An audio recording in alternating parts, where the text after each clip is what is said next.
Okay, welcome everybody to the MAFA Roundtable with our regional fiber sheds. We have 7 fiber sheds represented today. We're going to ask you to put questions in the chat or hold your questions to the end. And Margaret Griggs, the president of MAFA, has a few words to say first. I just wanted to welcome everybody. We're really delighted to see so many of our members, guild people, guests. Anybody who's not a member who's interested in MAFA, you can, I'll put a link to our website in the chat. And if you're not in our area, then feel free to join us as an associate member.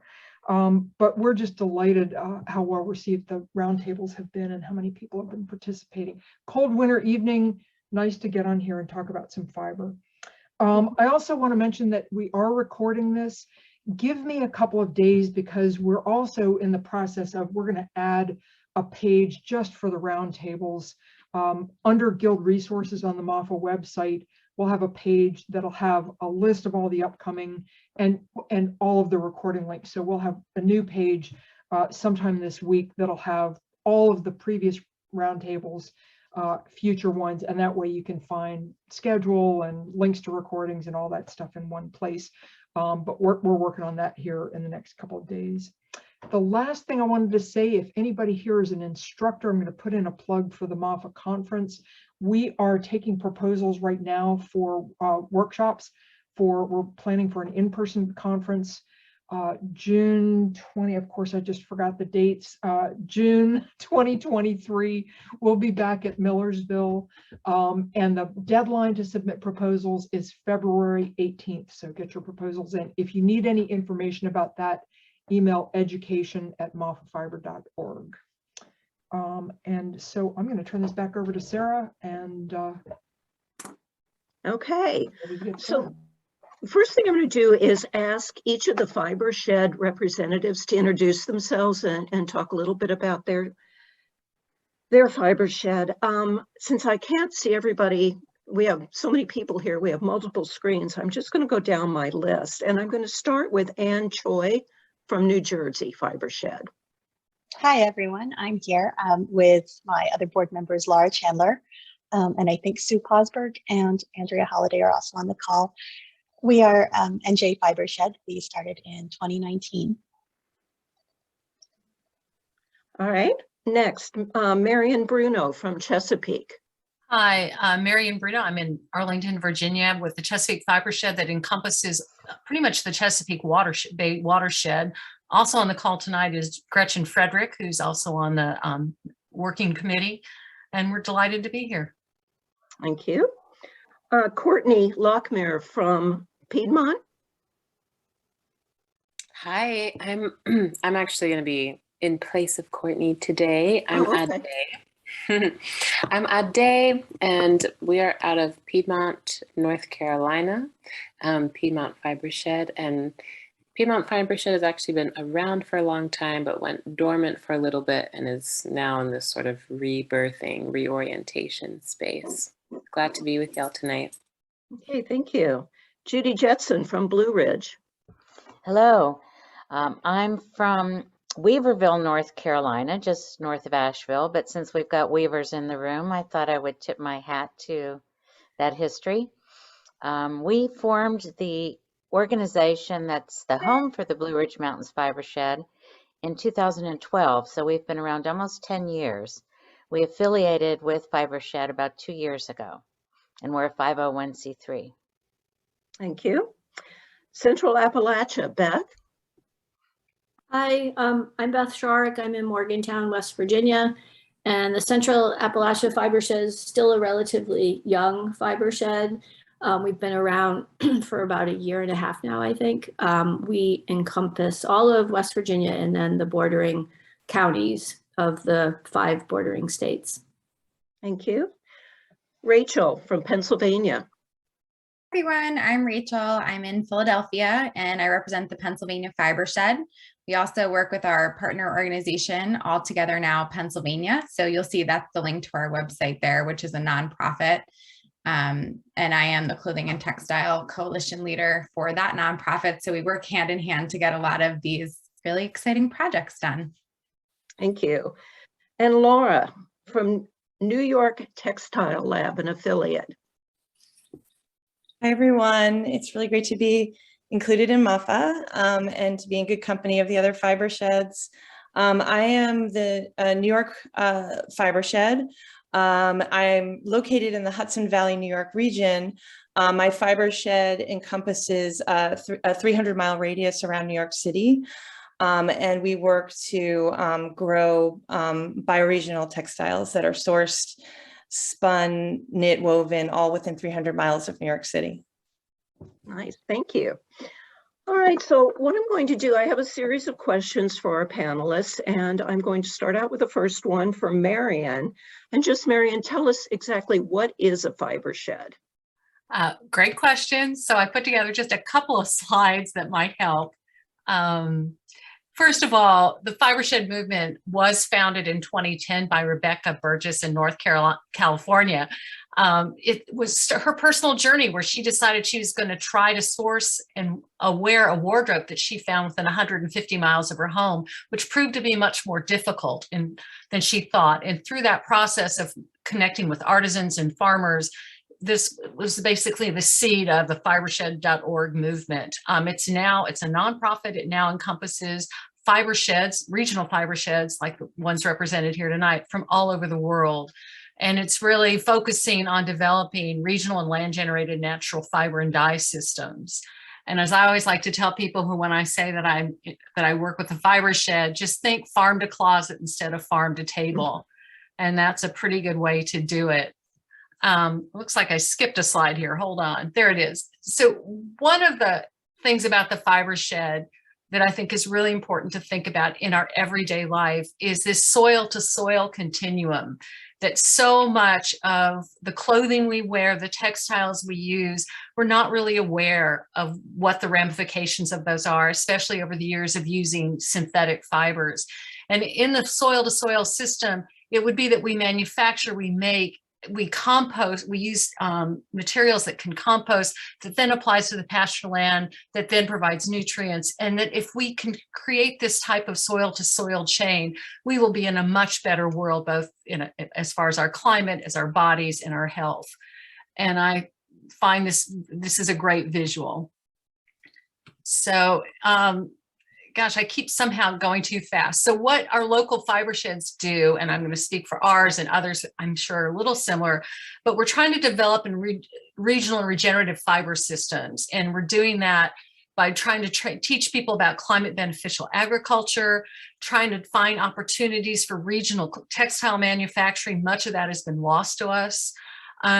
The big thing that I've been working on here is that we're trying to connect our wearers and users to the fiber source. Our farmers have a great deal of fiber that we need to find uses for. And of course, all of this does support this sort of journey to slow fashion, where we become much more conscious about what we wear and the impact that our clothing has. There's a lot of detail out there. There's a lot of data that talks about how our fashion industry, the world's fashion industry, pretty much is one of the most polluting industries on the planet. I think it's, depending on what you look at, it's like number 2 or number 3 behind agriculture and petroleum. And that's really important to keep in mind. You're going to hear more tonight, but as we go through this, fibershed.org is what we call our mothership in many ways. They're helping build our regional textile economies, which is all of us and these regional fiber sheds. They have a lot of programs on climate beneficial agriculture. They have a lot of educational and advocacy resources. On their website, you can learn more about those programs, as well as a list of all the affiliate fiber sheds that are working with fibershed.org. And then I heartily recommend that everyone start with reading Rebecca Burgess's book on Fibershed. It is a game changer in many ways. And so that's all I had in the way of slides. So if anyone else has something they want to add to that very quick view of what a fiber shed is, we're happy to hear it. Any of our other panelists? No, Marian covered it all. All right. Yeah, there we go.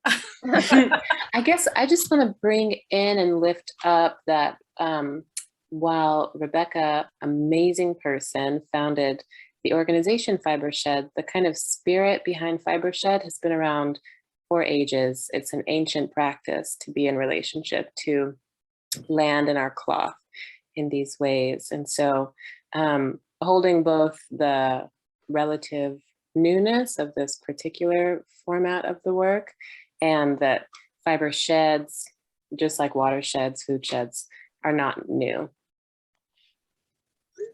Thank you, Ade. Anyone else from the panel? All right, our next question I'm going to ask Anne to answer from New Jersey.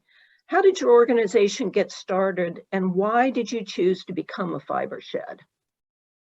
Well, in 2019, I had been working with the state's sheep and wool organization. I was helping to organize our state sheep and wool festival. I put together the first fleece to scarf competition and fiber arts workshops, and also helping with the fleece sale. But I realized that fiber arts education and local systems and local labor, they just weren't really priorities for the organization. I remember when I was asking about how they juried vendors, what I was told was it was just first come, first serve. And they told me they didn't care if baskets that were being sold were handmade or if they were made in China, which didn't really sit right with me for a couple of reasons. And it was actually talking to Tammy White from Wing and a Prayer Farm in Vermont. She told me she was thinking about starting an affiliate program for her area in Southern Vermont. And the more I looked into Fibershed, the organization, the more I felt the sense of values alignment snapping into place. What's really valuable about being an affiliate program for Fibershed is that we can determine our own regional needs and goals. And in the case of New Jersey, we don't have any sort of textile industry in place. So for us, it means, it really meant starting at the ground level, finding the fiber producers and putting them into contact with fiber users. I was fielding a lot of phone calls. On one hand, fiber producers and sheep people that I knew saying, I have all this fleece, I don't know what to do with it, so I'm just dumping it in the woods. And then on the other hand, I would have knitter friends and spinner friends asking me, where can I get local sheep, local fleece, local wool, local yarn? Where are they? Where can I find them? And so that's why I reached out to a couple of people who kind of had the same sort of goals to connect the producers, to find the producers and put them in touch with consumers. But at the same time, so that's our own regional goal. But at the same time, being an affiliate program means that we are still connected to this network, this global network of like-minded regional programs. Thank you. Any other panel members have anything to add? Feel free. Suze? Oh. All right, I'll move on to the next question. This is for Ade, who is from Piedmont. So what is the primary focus of your group? Is it environmental stewardship, economic development, or something different? Thank you for asking this question. We are in a really lovely kind of chrysalis phase that I think involves all of those pieces. So we're consist of right now volunteer stewarding. Why am I having a hard time remembering this word? The steering committee. That's what I'm looking for, a steering committee. And so it's been honestly a slow moving train to kind of figure out, one, how do we want to operate collectively? And thinking about our structure as a group of folks organizing our regional work. Do we want to take on more values or kind of operational structure like a co-op? So thinking both internally about how we operate has been where a lot of our energy is going. But over the last 2 years, since I've been a part of our steering committee, we've really been focusing on cultivating relationship with producers, with makers. We have a fiber resource directory on our website. And one of the pieces that I've been really excited to hold is really creating more space for Black and Indigenous folks of color to be involved in our Fibershed organizing regionally. I am a textile farmer, and that's kind of the piece that I have been bringing into our mix of the land-based portion of, you know, where are we sourcing these textiles from? So I've been organizing our sort of BIPOC relationship building work, and then doing the sort of the like practical farming piece of Fibershed work. But of course, I think Fibershed movement work is also economic justice work. And so as we do some more strategizing, I think will become more clear around how do we influence more of the supply chain around where our bioregional fibers are being sourced from and how folks are being paid, making sure we're a part of advocating for fair wages and fair pay for farmers and makers, and thinking of how we can be thought leaders or thought partners in those questions. But yeah, I would say, you know, those pieces of economic development, environmental stewardship, each of us as a steering committee kind of hold different pieces of that. But right now our energy has been really focused on building relationship, really, you know, figuring out ways for people to learn that we exist, figuring out ways to get volunteers involved.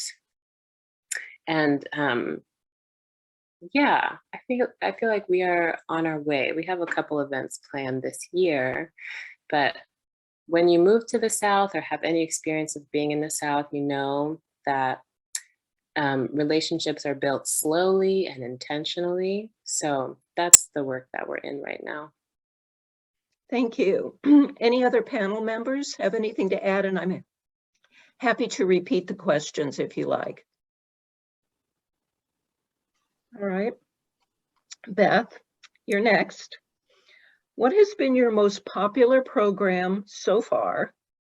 Fashion shows, exhibits, or educational programs, or something else?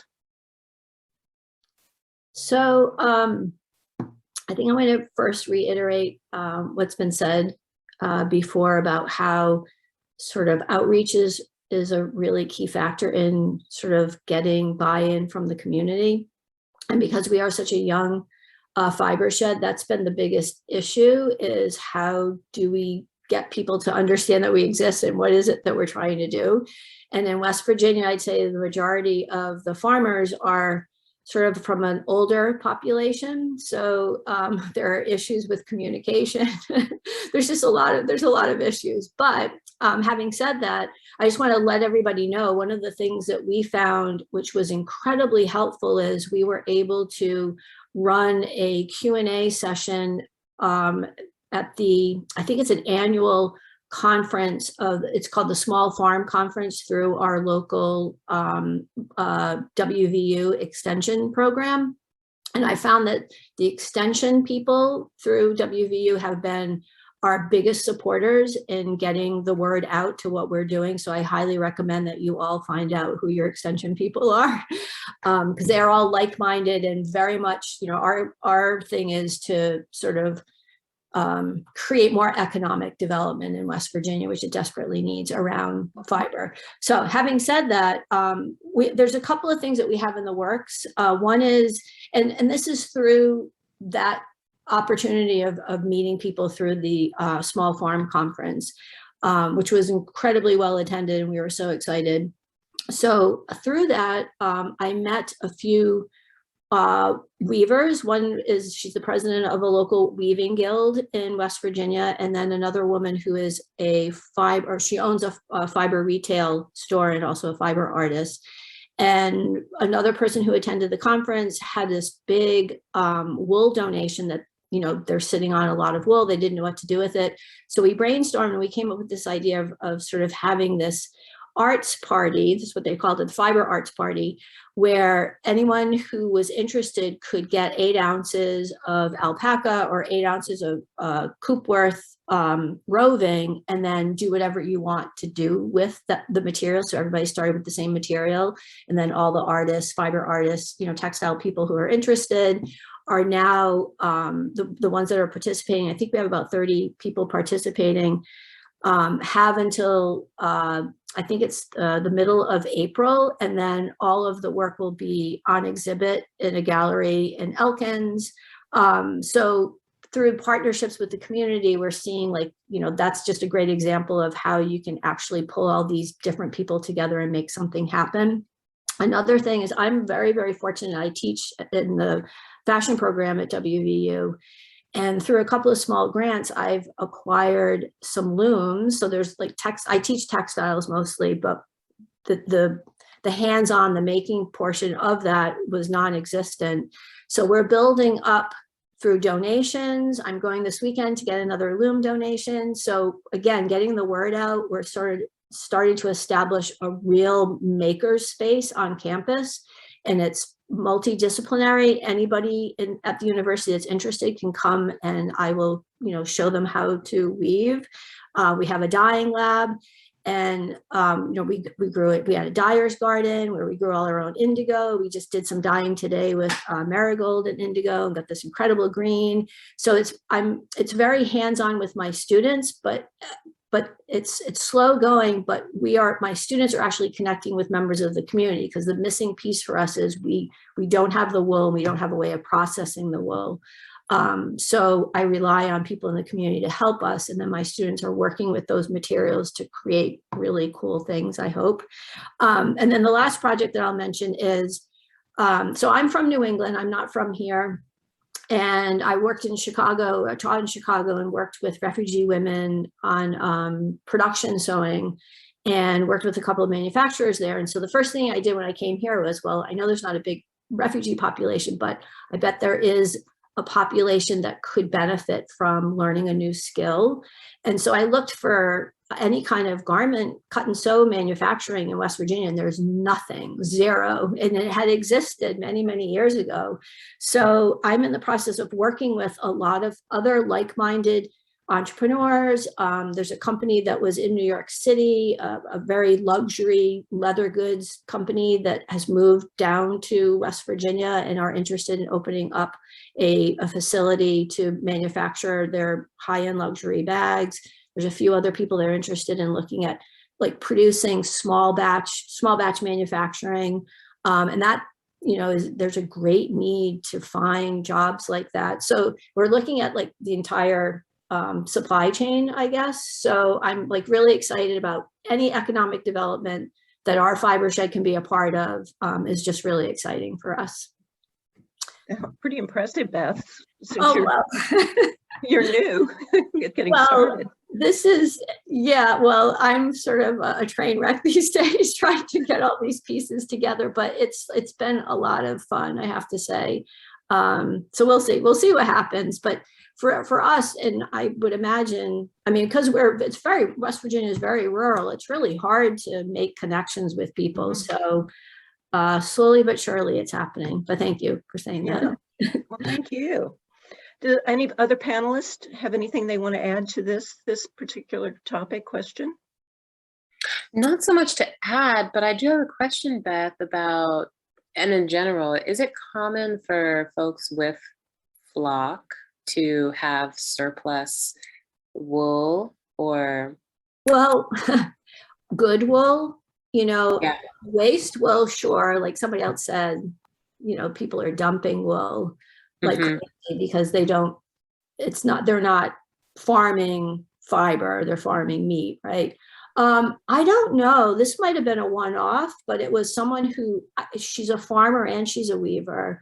And I don't actually know the backstory, but I think she possibly had a lot, maybe was taking a break and didn't really want to use it all or acquired it from somebody else, but was thinking, just being really generous and thinking I would love to do something, get other community members involved in the creative process. So, and when we first made all the wool available, we had a couple of people where you could pick it up. So a couple of pickup spots across the state, and suggestions or sort of like how-to videos for people who had never worked with fiber. You know, do you want to felt it? Do you want to spin it? Do you want to weave it? Do you want to knit? Whatever.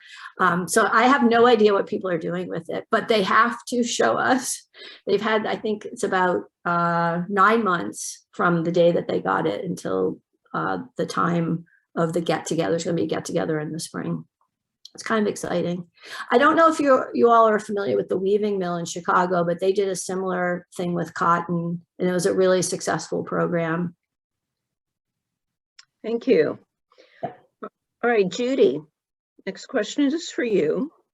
Some Fibershed groups have partnered with other more established organizations to increase credibility and visibility. Can you tell us about a successful partnership? Yes, I'm happy to. I'm also going to share a little bit about how we got started. So I have a couple of slides that relate to some of the things that others have said. Perfect. I thought it was better to just do it all at once. So let me see if I can share my screen. All right, so I decided to start here because back in 2011, before we actually had formed our organization, we thought it was important to figure out what exactly we were talking about when we talk about our fiber cluster. That's what we called it rather than a fiber shed at the time. And we're squarely in the center of a desire for economic development.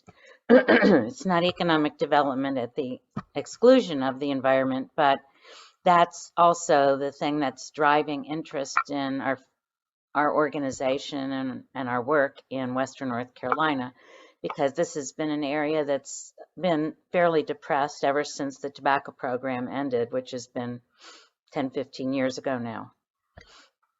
So in order to have credibility in the economic development community, you got to be able to talk numbers. And we did that with some help from USDA research people who shared with us data from the Census of Agriculture in spreadsheet format. And those of you who are just getting started or thinking about it, if you're curious about how many farms in your region raise fiber animals and how many animals they have, U.S. Department of Agriculture does a census about every 7 years. They're getting ready Judy? to do another one in 2022. Judy, I'm sorry to interrupt. We're being asked if you could actually share the slideshow and get rid of the side. How's there that? you go. That's it. Thank you. Sorry, I didn't click the right button.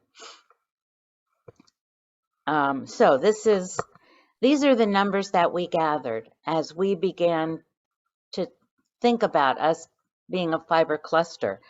I was working at Handmade in America when we started talking about this, and Handmade was a national nonprofit organization based out of Asheville that was working to grow the craft economy. I'm a weaver and a spinner and a dyer and a knitter, and my professional hat is economic development. So this job at Handmade was sort of a perfect way for me to blend my passion with my profession. And I convinced them that if I could figure out how we could grow the fiber cluster, then we could grow all the other parts of the craft economy in the same way. Well, we're still working on the fiber cluster, ladies and gentlemen, if we have a gentleman in the room. So it's not as fast as we imagined it might be.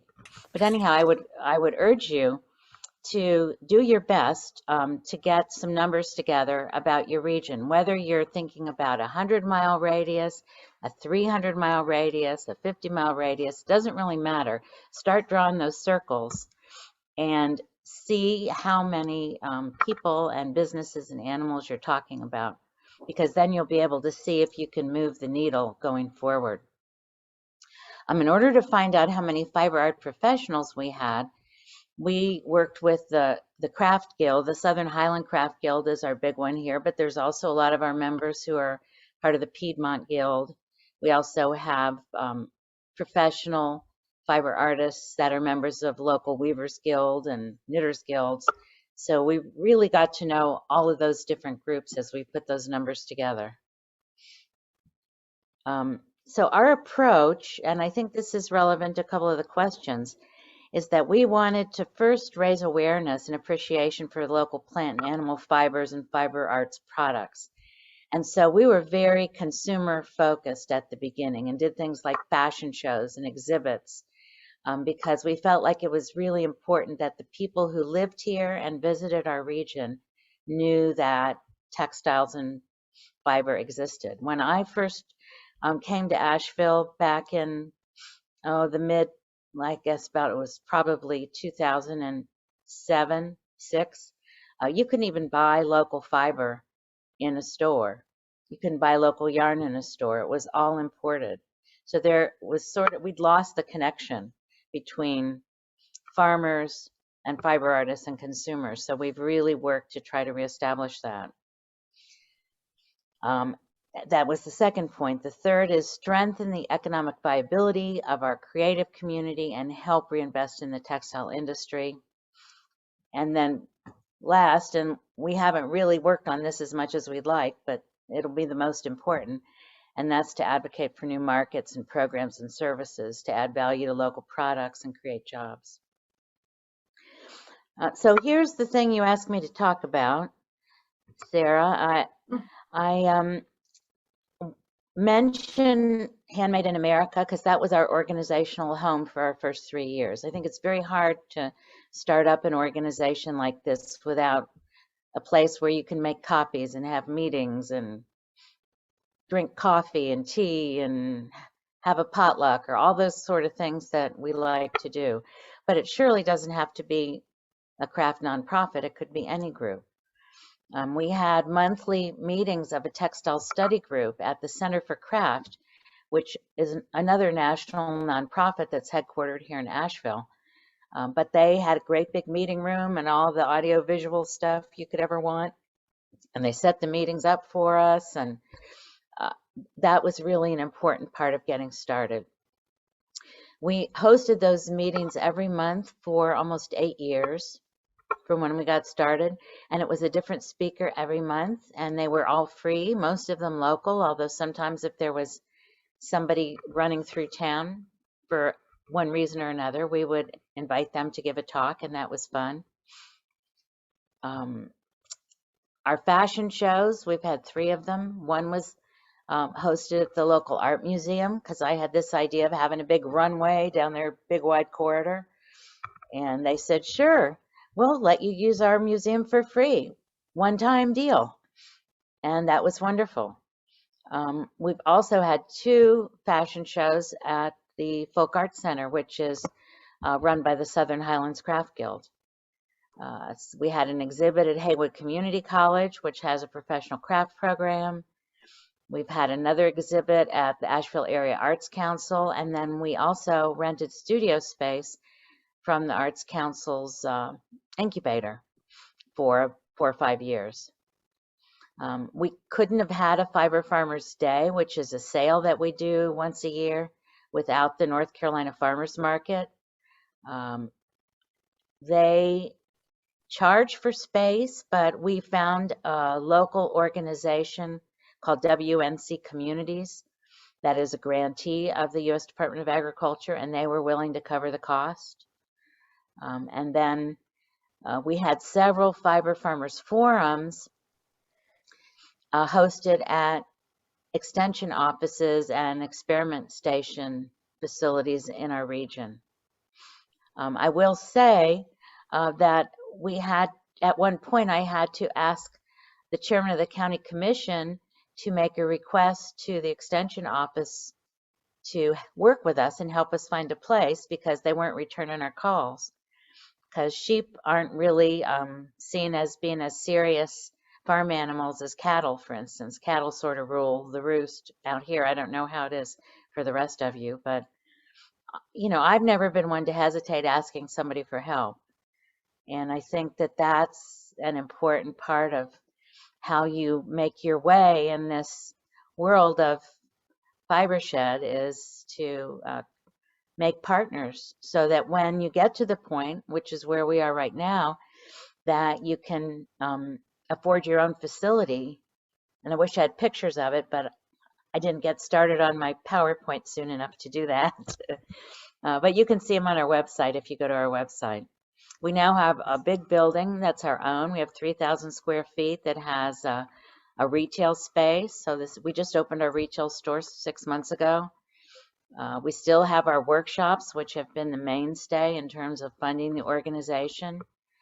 We also rent studios to fiber artists who are interested in having studio space, and we have a dye lab. And I'll get to what's next when we get to that question on the panel. Okay, any other panel members have any comments, anything they want to add?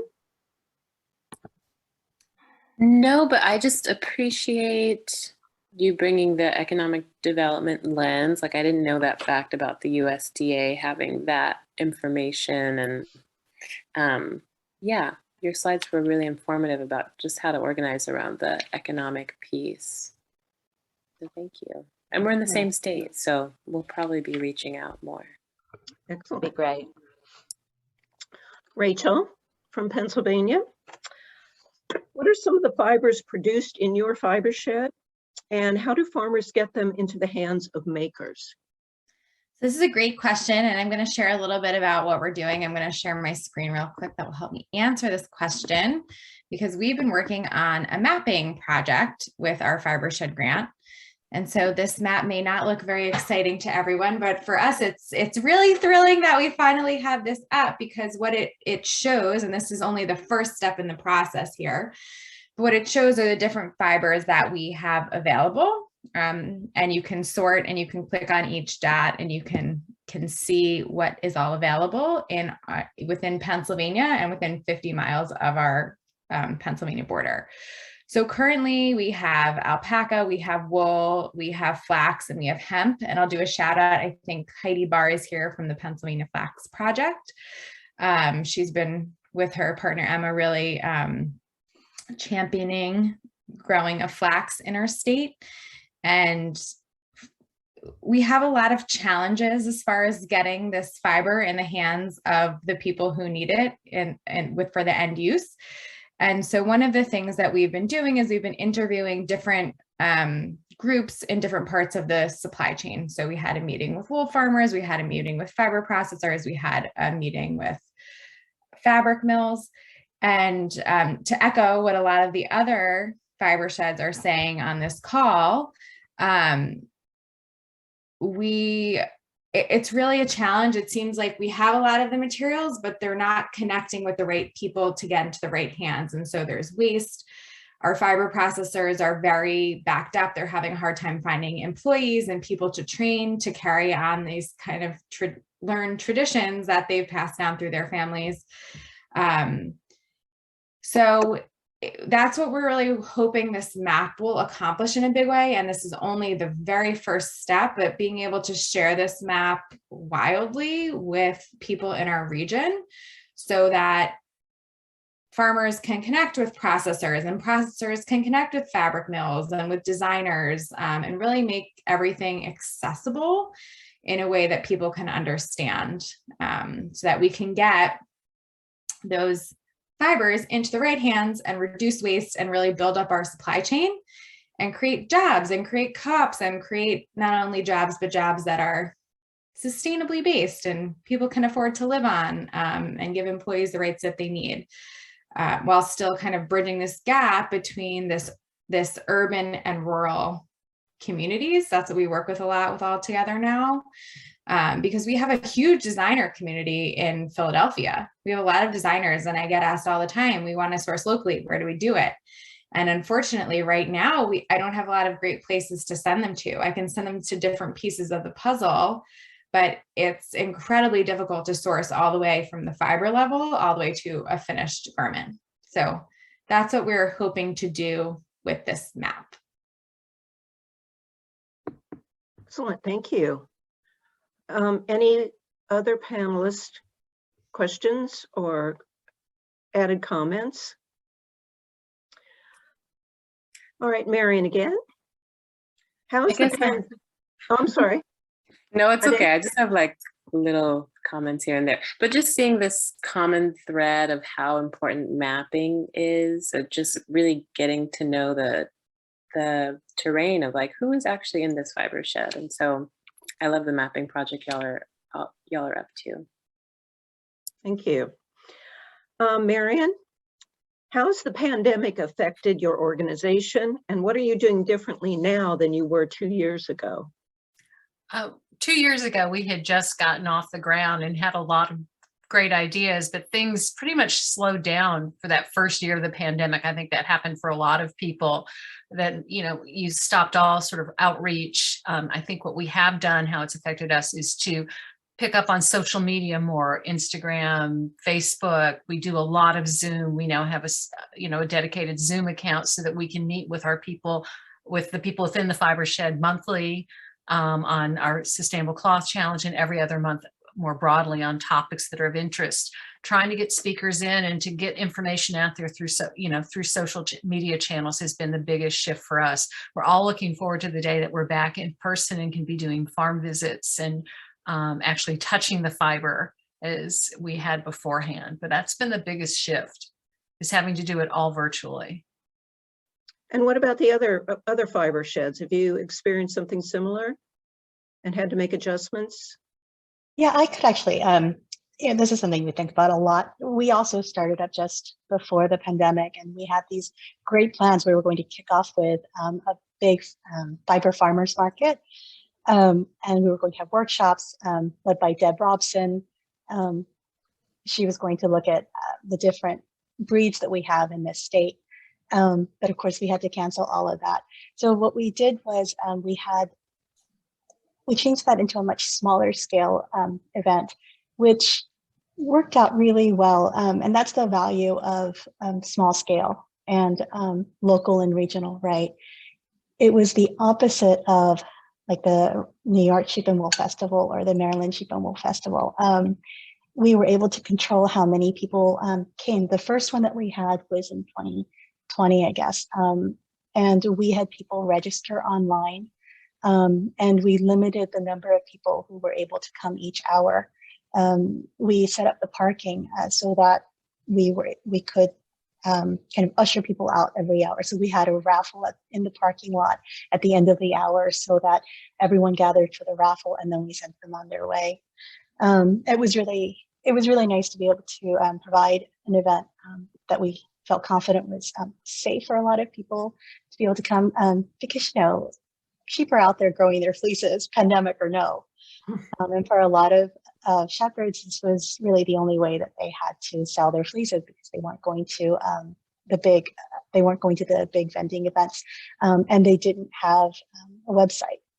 And then the other thing we did was the other thing that we'd hoped to do a couple of years ago was a barn crawl. And because of the pandemic, we couldn't do that. So what we did was film some virtual barn tours. There is a NYU film student who was home for break, and she's a friend of my daughter's.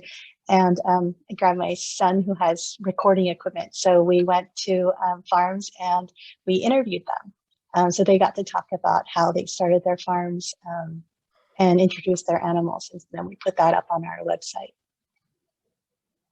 Thank you. Anyone else? I could speak to a pivot that we had to do a bit with one of our events. Luckily, it was during a non-spike moment with COVID, so people were a little more relaxed, but we do a carbon farm tour. We have a climate beneficial program in our fiber shed, and every year in September, we hold a carbon farm tour at one of our larger alpaca farms that we work with. And it's a way to bring designers who are in New York City up to the Hudson Valley region to visit a farm and to take a tour and learn about composting and about soil health and about animal husbandry. And designers love to do it. And typically we rent a bus and bus people up to the upstate region. And we couldn't do that this year because of COVID. So we ended up just having people come drive on their own. And we held, typically, like, we have a panel discussion that we hold also, you know, in addition to the tour that takes place. So we had to do that outside, but I mean, I think it's really, you know, moving forward, especially just with all the disruptions that we're seeing, I find that the work that we're doing, we can constantly have to have contingency plans and pivot. So, you know, I think it's a really good question because it's a reality now, you know, just with all of the things that happen relative to climate change and, you know, in the pandemic. Thank you. And Laura, while I have you, I'm going to move on to the next question. For the last two are for everyone, but this one is for you. And that's, what has your impact been so far? Can you see that you've made a difference, and how? It's a good question. And, you know, some days I feel like I'm making such an impact, and other days I feel like I'm not. You know, it's like, it's really challenging, like building these Fibershed systems, these bioregional textile systems. But I think one of the main things that our Fibershed has done, I mentioned that, you know, one of our objectives is to create yarns and textiles that are machine grade. We have a big economic development program too. We're trying to scale textile production in our region, but we're trying to do it in a decentralized way. And this kind of is, you know, it's very different than the way things typically grow with businesses, and things typically grow in a much more, you know, centralized and economy of scale kind of way. And we're looking at scaling things in terms of like interdependencies. So interdependencies of scale, relationships, communities coming together. We have the climate beneficial program that we have here in New York is called the Carbon Farm Network. And I have an ag planner on my team, and what it is an interdependent group of farmers who want to be farming regeneratively and designers who want to access climate beneficial yarns and textiles. And we're using the same data collection tools that the California Fibershed is using. They all come from the USDA, and the and you know, data collection and carbon accounting as well. It's all coming out of USDA software. So just to create cohesion, you know, between the programs that we're moving forward with. So that's a really big focus that we have, and for me, a really important mission is also moving designers to the beginning of the clothing and textile value chain, because designers typically don't enter the value chain until they're buying yarn from a distributor. And sometimes they enter the value chain even later when they're buying fabric from a supplier. And as designers, you know, we're I mean, all of us are really problem solvers in one way or another. So it doesn't really make sense to enter the value chain so late, you know, when we could be making these decisions about our investments, you know, like investing in farms that are creating climate beneficial fibers, for example, or investing in more local farms, or partnering with mills that are, you know, paying living wages. And I mean, you know, this is why it's really important to kind of move to the beginning of the value chain and connect directly to our resources. like, you know, in this case, it's the wool and other fibers that are growing in our region. Thank you. Yeah. Anyone else? I just want to sort of echo what Laura was saying, and I know she was saying get designers to be involved in the beginning of the supply chain or the value chain. That's sort of our mission here with our students, because that was sort of my biggest issue was students, there's such a disconnect with a finished textile and sort of its origin. And, you know, you tell a student they have to create a you know, garment and go out and source the material, and they're always going to get something that's 100% polyester unless we can educate them and make them understand how important it is, you know, to be looking at more regionally produced textiles. So like the holistic process. So I think that's a really important point that Laura made. Thank you, Yeah, Beth. thank you. And I teach as well, so I completely relate to what you're saying. I teach at Parsons School of Design. And I teach textile related classes there. So I really, I mean, that's my life work too, is really teaching that. And, you know, I mean, if you look just at the whole scope and at global clothing and textiles, cotton and polyester make up 85% of world fiber production. And there's like a dominance of certain fibers in the industry, like merino, for example, or cashmere, which are both not, you know, can be grown not with the environment, you know, in mind, especially cashmere. We have lots of problems, and there's a lack of diversity for designers. So this is the beauty of bioregional development and sourcing, is that we can work within the capacities and limitations of our regions, and really foster and celebrate diversity of fibers. I mean, we know in the Northeast that we have so many variety of different fibers here. Thank you. The next two questions I have are really for all of the panelists, and I believe that we have two other representatives from the New Jersey Fibershed who are welcome to chime in as well, and any other representatives from the other Fibersheds who may have joined and I'm not aware of, please join in. So this question really is for everyone, and that is, how can individual guilds get involved? Wow. I think that dovetails very nicely on what Laura was just saying about getting back to the source of the fiber. And I think encouraging guild members to seek their fiber from farms, to you know, figure out where it came from and how it was grown, and taking those steps at every level to educate not only themselves, but the public with the work that they're doing. That going back to the farmers makes such a huge impact. I would echo that. I've been asked twice during this pandemic time to give guild programs online. And when people talked about what topic I was interested in presenting, I suggested talk about our Fibershed work and what a Fibershed is and how they work and how you could develop your own. And both of these guilds had a lot of hesitancy on that topic, but there would be one person who'd say, yes, I've heard of that. It's something that our guild members need to know more about.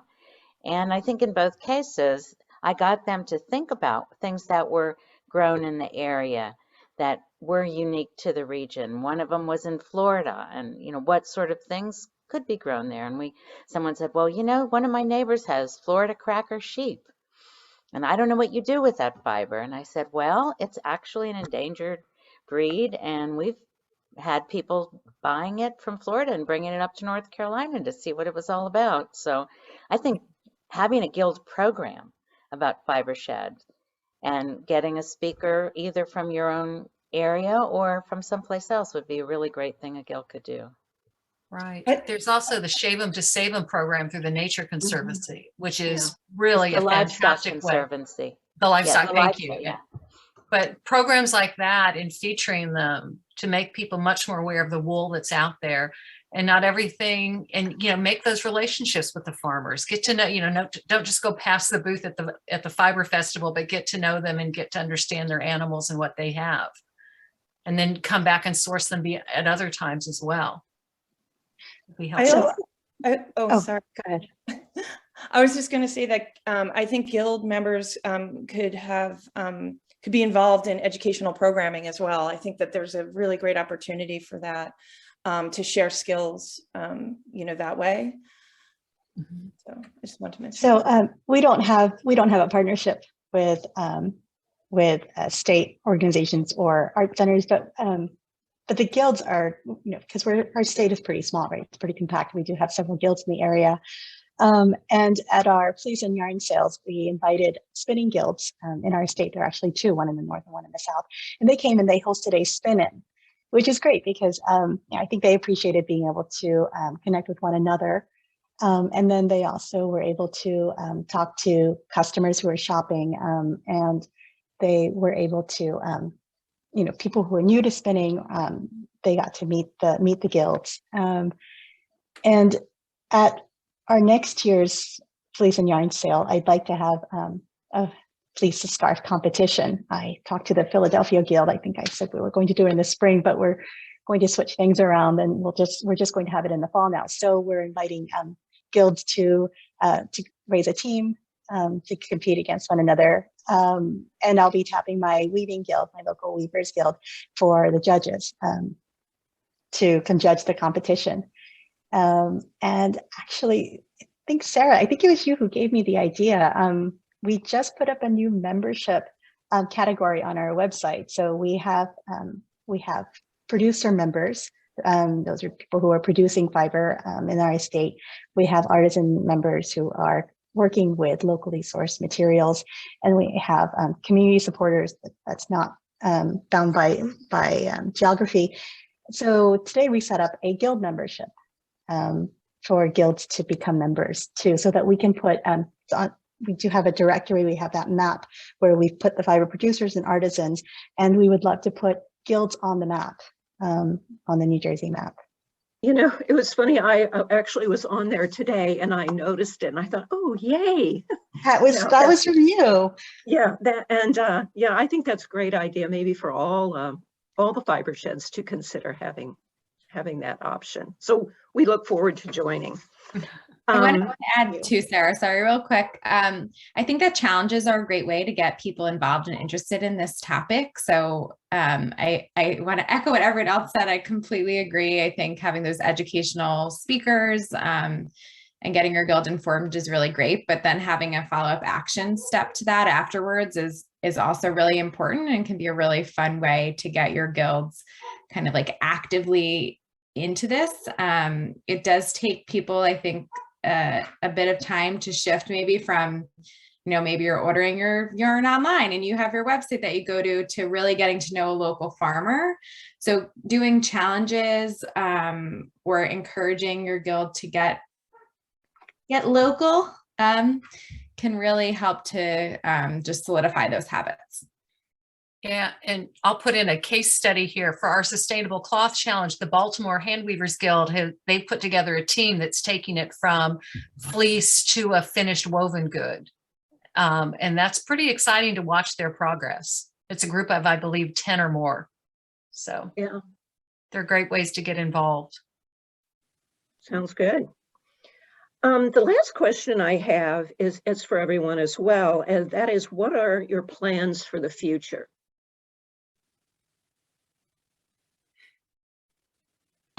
Anybody? Who wants to go first I'll with that? start. I actually did a slide about this, so I'll share that because I couldn't just think of one thing. And some of you, let's see, oh heck, maybe I won't do a slide. There we go.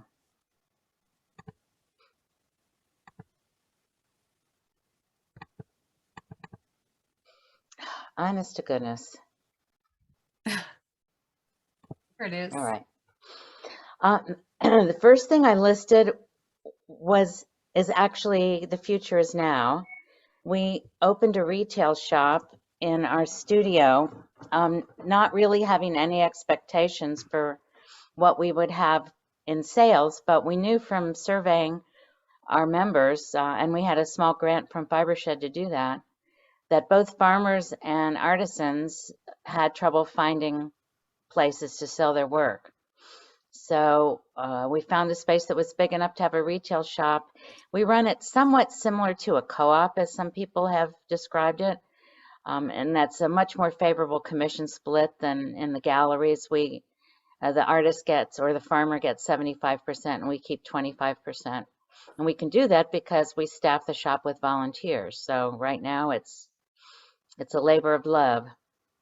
But that's something to think about. If you don't have a place to sell work, that could be very successful. We actually opened it in the River Arts District area of Asheville, and it just ended up with dropping, hundreds of people at our doorstep, and people were interested in buying. So it's been successful much beyond our wildest dreams. The second thing I'm sort of in the middle of, and Laura gave me a lot of good advice about this early on as I was thinking about applying for a grant, but we received a small grant from our community foundation to develop a program to buy local wool, to have it naturally dyed locally, spun at a local mill, and then woven. And we're calling it the Blue Ridge Blankets Project. And so that future is now also, I'm right smack in the middle of it. And last week, I'll just throw this out to the group if anyone has any advice for me. A farmer sent me an email and said, I have 700 pounds of fleece I'd like to give you if you're interested. And so I quick looked up Polled Dorset in my copy of the Field Guide to Fleece and saw that it could be relatively fine. I said, well, I'd like to sample it before I make a commitment. And he said, well, I'll bring you a bag. And what he brought me was the size of a body bag. It weighed about 150 pounds. He had to drag it down the sidewalk with a rope to even get it into our door. And so I washed some of it up and we tried spinning it over the weekend. But this is a challenge. Polled Dorset is a meat sheep, so it's not typically bred for its fleece qualities, but in fact it produces a pretty fine fleece that's crimpy. So if anyone has advice about Polled Dorset, I'm all ears. You never know what you're going to get into when you put something out like this in the world. We also just got asked last week if we would like to dye several hundred t-shirts for a fiber festival with natural dyes or ice dye or tie dye or any way we wanted to do it. So once you sort of put your toe into the economic development business, which I guess we did, more so than I expected, you get all sorts of other things coming your way. So we have to figure out what we're going to say yes to. And finally, today I had a meeting with the member of the Southern Highland Craft Guild, which is sort of our big craft retail outlet in our region. And it goes beyond North Carolina. And we're looking at expanding our partnership with them so that we can help our young fiber artists get accepted into the guild, because it's kind of a challenging application process and often can take a couple of years. And we also are looking at sponsoring a booth at the Guild Fair where students who take our workshops can participate. So the list of what's next to be done always seems to get longer than the list of what we've already done, but that's probably something that would be echoed by those of you who've been doing this for a while. Judy, I think Anne has some information about the Polled Dorset. Oh, I just said that one of our producers has them, and she has a bunch of them. So she has their fleeces made into blankets and socks. Someone also suggested rug warp. I think there's just not the industry for that to get it spun and then woven into rugs. So I think that's why she hasn't done that. But the blankets and the socks are fantastic. Well, I'd love to know the name of your farmer and the contact information, because I think blankets is a real possibility. It's not coarse at all. It's very fine. No. It's fine like a cormo. I would, wow. if Martha Polke here, I'd just like to interject that Solitude Wool is a little yarn company that makes breed specific yarns. and they have an excellent website which beautifully describes the characteristics of different types of wool. And Dorset is one of the wools that it's a medium wool. It's a kind of almost a down type wool, but it's very good for things like socks and perfectly adequate for blankets. So I would recommend everyone look at the Solitude Wool website. They have some just really, really nice pages on characterizing the qualities of different breeds. And that will help direct you to where you might go with specific types of fiber. Thank you. And about your blanket project, I'm actually going to introduce Laura Chandler, who is actually the coordinator for the NJ Fibershed Blanket Project. We started last year, collected, I think it was over 400 pounds of fleece. And so she's been coordinating that. So Laura, so we're hoping to get it this year. So I'll let Laura talk about that project. Okay, I'm not sure, didn't we talk about this at one of the roundtables before last year? But I can certainly give you an update. We did collect a little over 400 pounds of wool, and it was sent up to Bartlett Yarns up in Maine. And there's been some delays, not exactly sure why, probably COVID had something to do with it. But we do expect our blankets to be back in a couple of weeks, actually, by the middle of February. So it's our first year. We'll see how it goes with selling them. I mean, we're going to have a lot of blankets and a lot of blankets to sell. So we do, at least I do, hope to try the program again this year, maybe with some slight modifications. And Judy, I talked to you, I think a couple of months ago about the blanket. So I'm really happy to see that you actually launched your program. That's great. So up here, we're making samples. Samples, yeah. We did not sample, we did one. Anne did one sample blanket. And I think that's probably a good idea, especially if you're going to use local weavers. And this is something that we've thought about maybe doing, is having some small scale commercial weavers do the blankets rather than a larger mill. So, but we're still working on getting our blankets back this year. And I kind of wanted to get them back and then kind of evaluate how everything went before starting again. So, but it's been fun. We had a lot of interest. We've got 9 farms participating, which doesn't sound like a lot, but it's a lot for us because our fiber shed is rather small and we don't have a lot of farms. I would say probably, and what would you say, about half of our fiber farms are participating in the blanket project, at least of farms that have enough sheep to have a large amount of wool. So. Thank you, Laura. So now, let's move on to the chat. Patty, I will stop and turn the chat over to you, and then we can take questions. Okay, right now I'm not seeing a lot of questions, a lot of nice comments and information on the Hold Dorset. So actually, can I brag about something else? I forgot. Yes. This goes back to the future, so I really am excited about this. So earlier I said that we were hoping to do a barn crawl when we first started, and then the pandemic happened. But this year we are actually organizing a statewide barn crawl. So what that's going to be is like a yarn crawl or a pub crawl, where we'll have a map. We might go high tech. We might have like a QR code. It might all be digital. I don't know if we'll have like a passport system or stamps.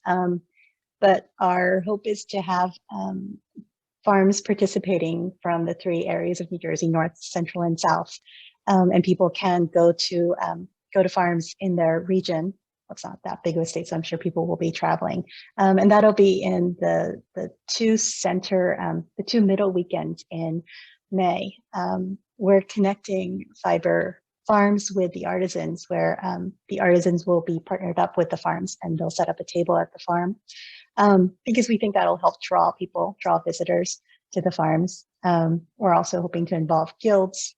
I know Laura, I think, has already claimed the Philadelphia Guild or the South Jersey Guild to do demonstrations at her farm during those weekends. So that was just something that we were really excited. Yeah, Philly and the South Jersey hand spinners. Yeah, that was just something that we were really excited about organizing this year.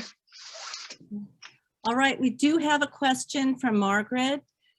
Do any of the fiber sheds include in their mission the promotion of heritage/endangered sheep breeds appropriate to the region in order to ensure the genetics are preserved?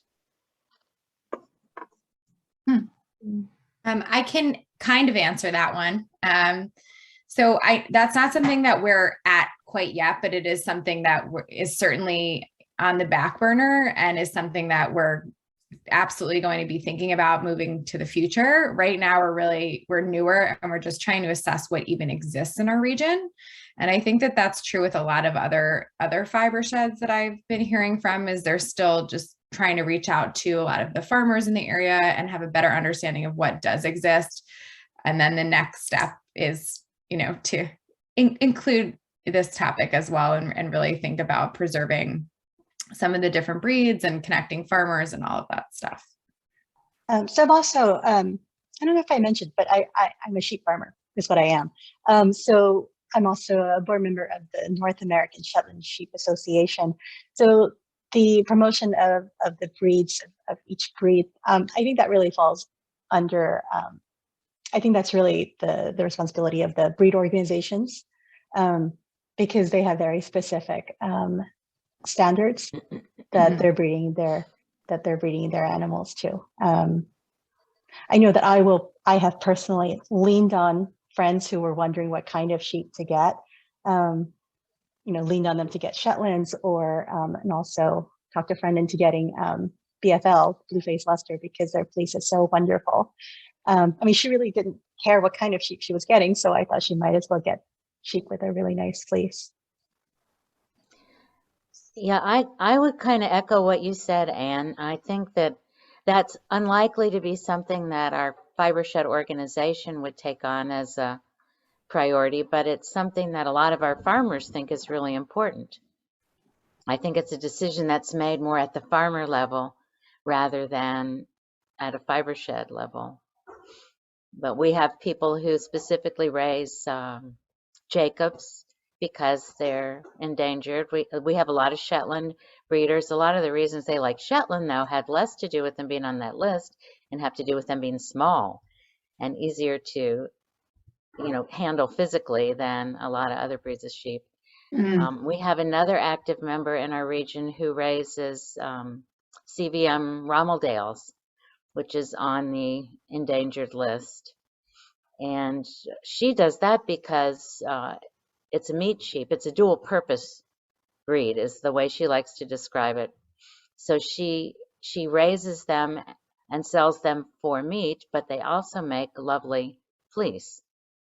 And having a dual purpose sheep allows her to be active in the sheep breeders organizations and some other statewide organizations that she might otherwise be excluded from if she was only raising sheep for fleece. If you know what I mean by that. I'm trying to see how I can be politic about this, but I guess I won't have to worry about that in this group. It lets her play in the same arena with the guys, even though she's a woman raising sheep, because it's meat sheep, and that has more credibility in that world. I know it's funny, but it's true. At least in North Carolina. I don't know about the rest of y'all. Anyone else? Patty, are there any other chat questions, or There aren't any more questions? just lots of compliments? Yeah, and suggestions. Let's see. Looks like there's a lot of support for shave them to save them. Yeah. Margaret, I think is continuing here. She was thinking about the way many of the breeds were developed to match or within specific local conditions. For example, Romney in marshy conditions, Navajo Churro in arid conditions. So, let's see. And more thanks and helpful links are in the chat.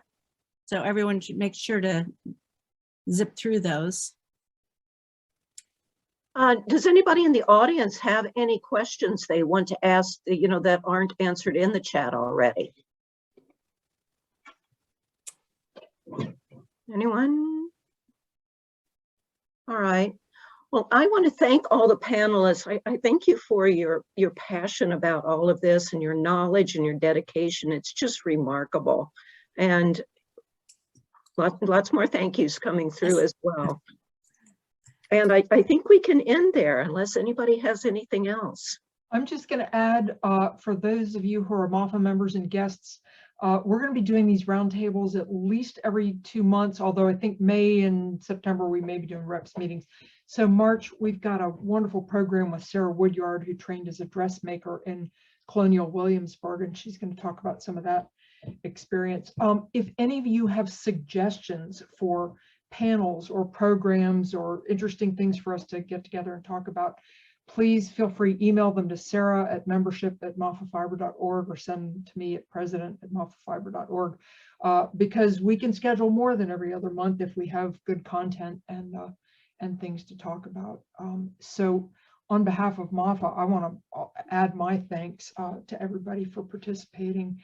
And I hope a lot of the guild folks that are here will get in touch with their local Fibershed organizations and schedule programs and see about how you can get involved with your local group. I know I'm going to, and I saw the Richmond Guild wanting to have a program, so maybe we'll partner and Marion get Chesapeake to talk to us and Charlottesville and Richmond all in one. Absolutely. All right. Thank you, everyone.